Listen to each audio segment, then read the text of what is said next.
Inflation is not a measure of money printing or Fed action. Inflation is a measure of freedom in a society.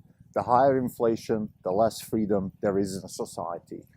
This is a fundamental statement that I haven't heard yet, so I believe this is a pretty new way of thinking about it, and therefore I'm pretty excited about this. Sometimes in this podcast series, I think I get to say things that are a little bit more profound than just sort of a hedge fund manager's view of the world, and I think this is one of them.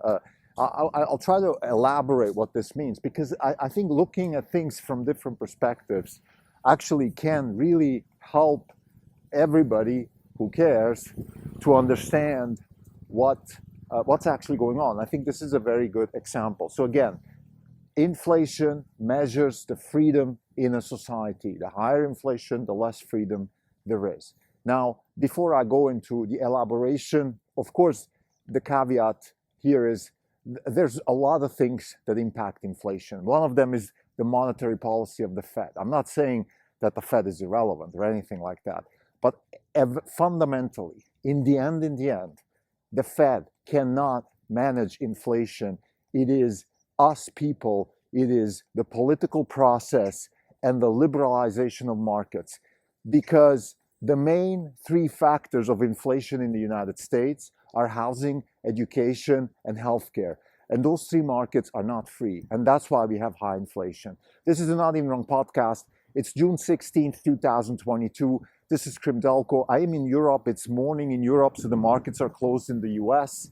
As of right now, we are down 46.2%. The markets are down 20.3%. We're underperforming by 25.9%. The futures show down today, so I guess this will change. But just before I go into my point here, I just want to give a little bit of an overview over what's happening in the markets. We had the Fed FOMC meeting yesterday.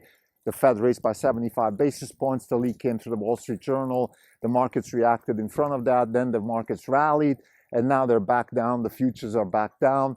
I think the narrative in the market is basically the Fed's fighting inflation now, and the Fed is more aggressive in fighting inflation because inflation is not under control, and that is scaring people, and therefore we have to expect higher volatility. We have to expect maybe also some other bigger shoes to drop than just some hedge funds blowing up here and there. One of them is the housing market. So the housing market is in jeopardy because we have a bit of a havoc in the mortgage-backed securities market. Apparently, and this is me anecdotally just reading stuff, there was no bid last Friday on the mortgage-backed security side of the market. In other words, when banks write mortgages, they're able to package those mortgages and sell them in the market. And apparently there's no bid because I guess the Fed is unwinding its purchases of mortgage-backed securities. And by doing that, it is basically taking away a bid in the market. And market participants don't want to step in until, I guess, maybe they're looking at long-term rates that should be more, call it 7-8% instead of the now 5.5-6%. Because if you look at long-term expected interest rates, if they're around 4% and you add 300 basis points of spread, you could see a mortgage rate more in the 7 to 8%. This, of course, is very bad news for the housing market. The housing market will therefore have a correction.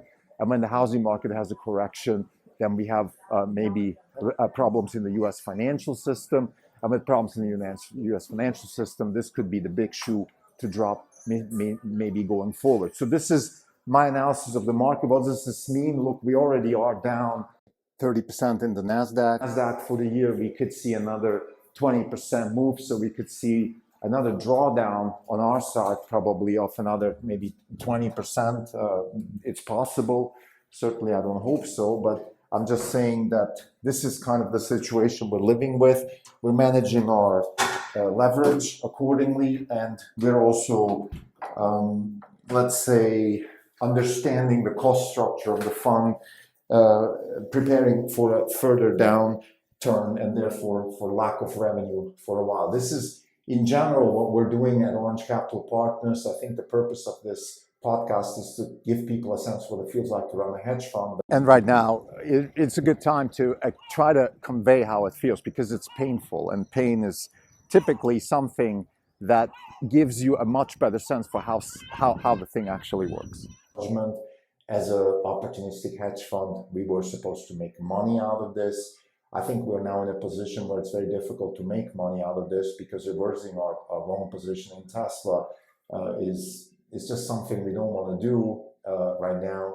Because of course, there's also the possibility that inflation abates in the next couple of months and the Fed stops being aggressive, and then we have a very sharp reversal of the market. So we're really in a sort of black and white situation right now, and it's very difficult to act. And I think therefore we'd rather stick with our long-term view, with the reasons we're in this market, which is to generate wealth by investing in fundamentally new concepts and engineering practices. And this leads me to the point of this particular episode, which is that the real sources of inflation, in my view, are lack of innovation, and innovation is directly related to freedom. And when I mean freedom, I mean really all kinds of freedom. Freedom is, and I want to use sort of the Chiara Marletto way of defining freedom, which is really just the ability for counterfactuals, or in more practical terms, how many zeros and ones do I have? How many crossroads can I go in my life? I can go here or there.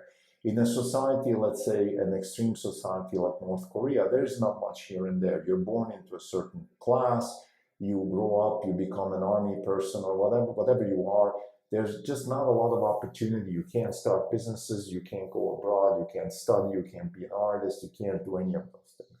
And I think in a very free society, and let's take the freest society I know, which used to be the West Coast of the United States, things are changing now, but overall, I think that is still the freest society, where we have sort of Silicon Valley style capitalism. What does that really mean, Silicon Valley style capitalism? It means that people do things that sort of they itch their own scratch, they get funded, they have the ability to educate themselves the way they need to so they can itch their own scratch. In other words, entrepreneurs can grow out of the woodwork and create new things and challenge new markets. And this is what Silicon Valley has been doing for the last 50 years. And I think it's been a main driver of lower cost of living. Just one example to illustrate that is AWS. This ability to have cloud computing allows people to start businesses with a few $1,000s out of their garage or out of a coffee shop.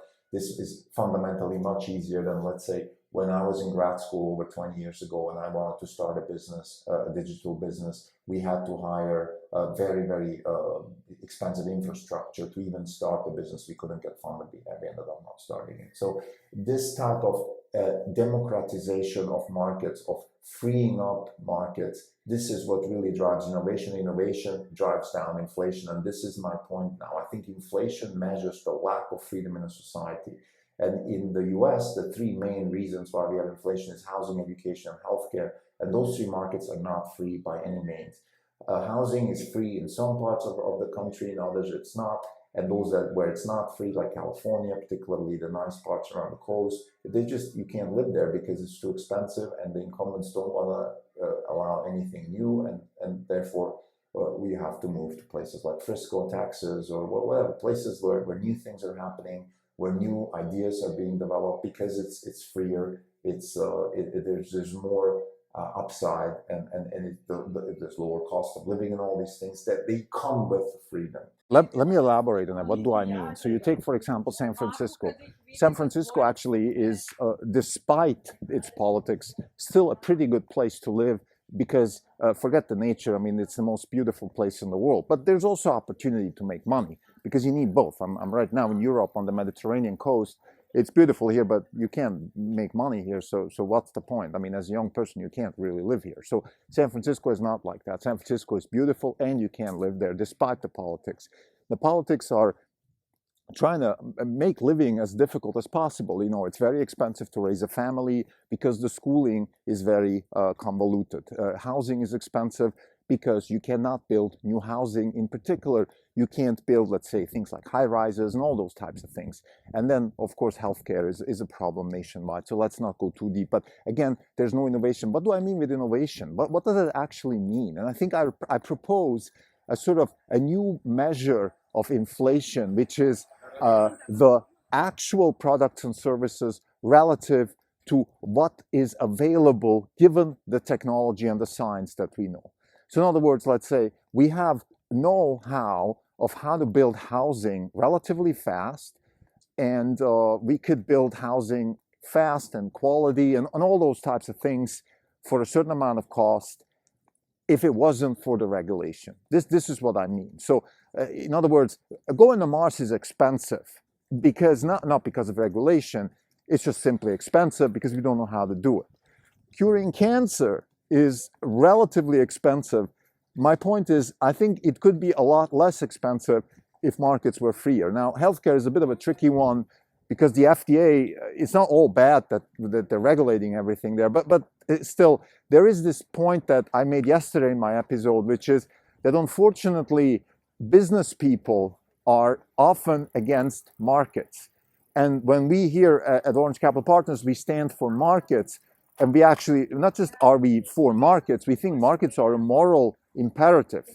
So markets, free markets are like not being racist. I mean, that's how morally imperative it is. The same way I am not supposed to discriminate people by race or by color or anything like that, I shouldn't be discriminating free markets, because free markets are opening up avenues for people, for anybody, for society to be better off.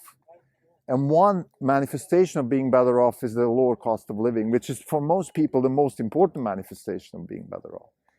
So this is not just some economist, babbling about free markets. Free markets are a moral imperative because they drive innovation, or they close the gap between what's possible and what is.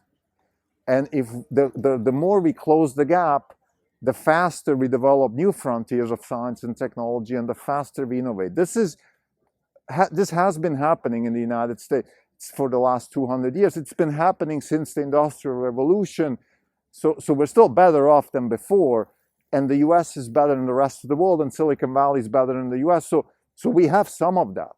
We have AWS has been developed. We have mobile technology, the app ecosystem. We now have electric cars, and we have the ability to generate electricity without being on the grid and drive your car. And we're widening our frontiers. We might be able to fly to Mars pretty soon. We're widening our frontiers, by the way, because the launch cost of satellites are coming down, which enables SpaceX to make money and invest in the Mars vehicle. So again, we're talking about lower cost of things, and the way you lower cost, at least to my knowledge, in this sort of world that we live in, the only way you can lower cost is always by innovation and technology. Of course, you can also, now this is exactly my point, you could lower cost also by changing regulation, but I'm saying, let's say, before there is regulation, you lower cost by innovation and technology, and then the regulation actually starts putting barriers into the advancement, like my point yesterday with NHTSA, trying to single out Tesla for allegedly having more accidents than other people, when in fact the data is very skewed, it's not normalized, it's just not a good measure, and it's clearly a try or an attempt by regulators to take, to not just be arbiters, but actually to try to skew the game towards the incumbents. And that will eventually increase the cost of everybody if, hopefully that doesn't happen, but if Tesla gets delayed, or God forbid even can't continue with FSD because of regulation, this would, in the long term, increase the gap between what's possible and what is. Because if we had free self-driving cars, we would have a lot less accidents, we would have much safer driving, which lowers the cost of insurance, and more importantly, of course, it would also lower the cost of just driving, because you don't have to drive yourself, and you could utilize the vehicle much more, which would increase the payback that you get from vehicles. So we're talking here more than an order of magnitude lowering cost of transportation. And if you look at the cost of transportation, let's say since the horse, they've been lowered, of course. It was incredibly expensive to drive to go from New York to San Francisco in the times of the horse, and then new technologies did lower the cost of that transportation dramatically, which is a good thing. And now we're again at the cusp of a new innovation, And hopefully it will go the same way like it used to in the US, which is that it will actually happen and that we can lower the cost, which is increasing flexibility. I mean, I hope my point here is clear. I don't know, maybe it's only clear to me, but just lowering cost of things just increases your freedom. Let's assume you have your Tesla can drive you for, let's say, 20 cents a mile from wherever you need to go. I think things like commute, work remote or not work remote, all these conversations would change. You'd be more flexible to live wherever you want to live, a lot more flexible than now.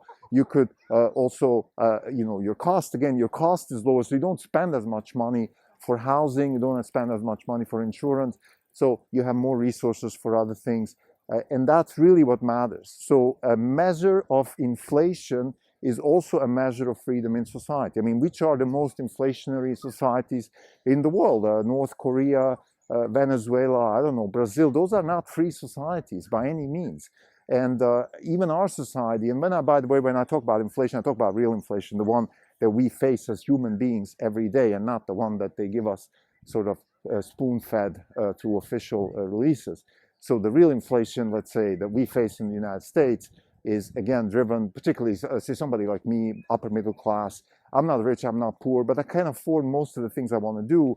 And the three big cost items for me are housing, education, and healthcare.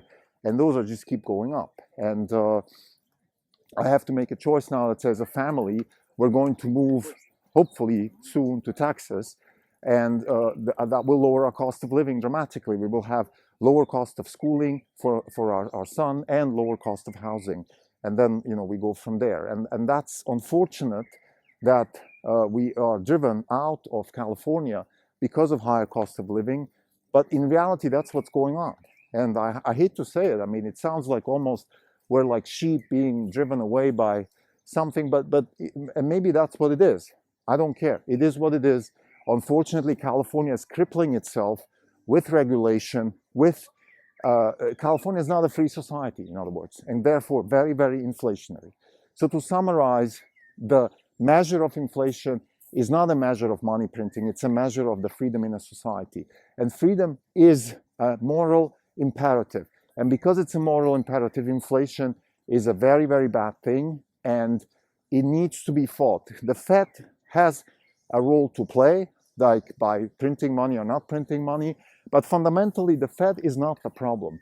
The problem is freedom in a society. The housing costs in California have been going up with or without the Fed. They would be going up, maybe less so. The Fed can exacerbate things, and the same way it can stop things now from going up by raising interest rates. But again, the fundamental reason it's expensive to live in San Francisco is because there is no freedom in the housing market. And it's also expensive to live there because there's very limited freedom in the schooling market and, again, healthcare. So the three big things that are added to everybody's bill month over month that really make the difference between lower and higher cost of living are housing, education, and healthcare. And those keep going up because there is a lack of free markets there. And that is something that we can solve as people on the political scale and not the Fed. Thank you.